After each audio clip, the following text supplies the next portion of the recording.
আচ্ছা পূজা, কোনটা করি বলো তো? সইব না আর অবহেলা, এলো জবাব দেওয়ার বেলা।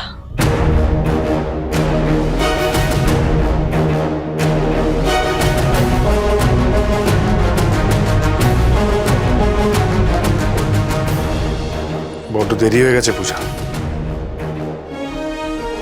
বড্ড দেরি হয়ে গেছে।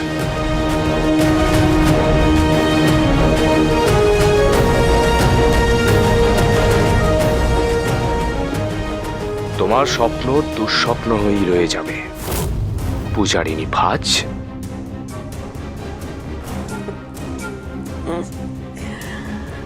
Or out of control.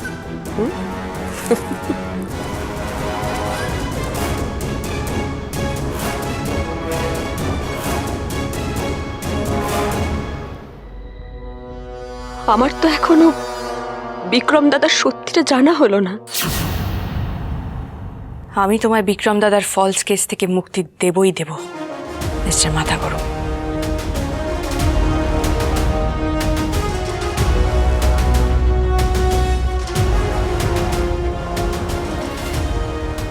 তোমায় আমি সমাজে সুপ্রতিষ্ঠিত করবই।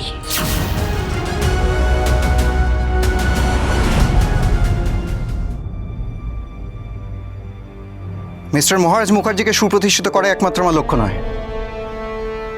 এই কেস জিতে আমাকে পূজার বিশ্বাসের মর্যাদা রাখতে হবে।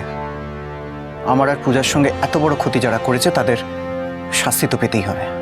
আর এই কেস যদি আপনার জীবনে শাস্তি ডেকে আনে? তুমি হঠাৎ মহারাজের মতন কেন কথা বলছো? সাবধান করছি, কারণ সবসময় স্যার বা ডাক্তার আপনাকে বাঁচাবে না আবির। আর তোমার স্যার বা আমার ডাক্তার নয়। এবার আবির রায় নিজের রক্ষা নিজেই করবে, সাথে পূজাকেও বাঁচাবে। মহারাজ আমাদের পাশে থাকুক বা না থাকুক, এই কেস কাল কোর্টে উঠবে আর লড়াইও হবে। এই লড়াই কিন্তু খুব ডেঞ্জারাস আবির রায়।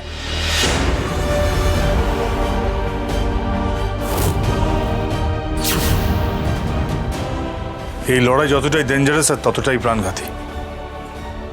তাই প্লিজ আবির, নিজের প্রাণ যদি বাঁচাতে চাও তাহলে এই লড়াই থেকে সরে দাঁড়াও আবির। কিন্তু আবির রায় যে ডিসাইড করে ফেলেছে মহারাজ, সে আর মাঠ ছাড়বে না। কার জন্য মাঠে নামছো তুমি? আমার জন্যে? আমার মতো একজন ভবঘুরে ছন্ন ছাড়া মানুষের জন্য নেমো না মাঠে, প্লিজ প্লিজ আবির। না, আমি আপনার জন্য কিছু করছি না। আমি যা করছি পূজার জন্য করছি। আর যতদিন আবির রায় শরীরে প্রাণ আছে ততদিন পূজা যেটাই চাইবে আবির সেটাই করবে। কেন কেন পূজার জন্য তুমি তোমার প্রাণ সংশয় কেন করবে? তুমি পূজাকে ভালোবাসো? যদি বলি হ্যাঁ। আজ মহা সোমবার, উড়ান রাত ৮টায়, স্টার জলসায়।